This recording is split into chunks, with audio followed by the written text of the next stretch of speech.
Buongiorno, salve. It's nice to see you again.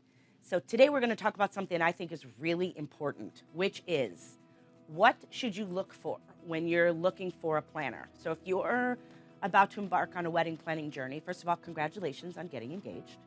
Second, the first thing people ask you, right? You pick a date. And probably the first thing you're asking yourself, do I hire a planner?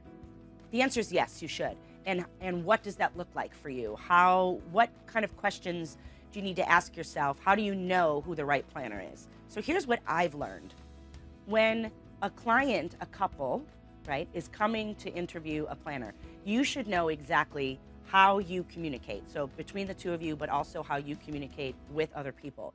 Because your style of communication is key in how you communicate with your planner. Your planner is your taskmaster, your producer, your guide, your therapist, your diplomat, your everything, right? Your interpreter. Our job is to guide you through this process. So all of those things I just mentioned start and end with communication.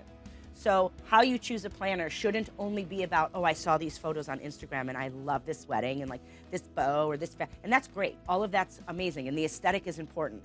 Stylistically, how a planner works and how they bring an event to life is really important. You want to have synergy there also. But for me, in my 25 years of planning events all over the world, logistics is the foundation upon which we build everything.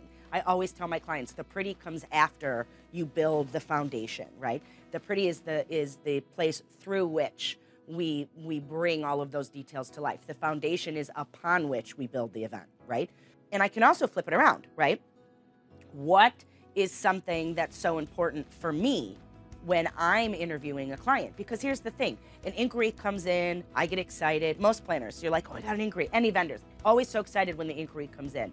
But what is that component that really seals the deal? For me, it's personality, 100%. I have a huge personality. My life moves in a lot of directions. As many of you know, I'm a restaurateur. I'm an equestrian. I am a wife, a daughter, right? I'm an entrepreneur. Food and beverage at an event. I love entertainment and designing components that create like experiences for a client. So don't get me wrong. We don't need to have similar careers. We don't need to have similar lives. Like I can interview someone, that might be a podiatrist, right? But they're passionate about travel, or they're a marathon runner, right? And they're passionate about really setting that goal. I'm a goal-oriented person, so we're gonna have that in common. So for me, when a client is on the other end of an interview, right? Because an inquiry call isn't just about the client interviewing the planner. If the planner knows what they're doing, they're also interviewing the client.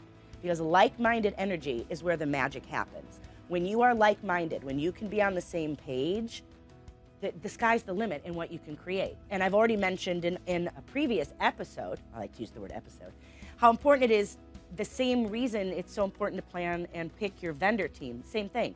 When there's this synergy, when there's this like-minded communication, the work ethic is the same, the communication is the same, the sky is the limit to what you can create. So if you want to talk more about that, you know where to find me.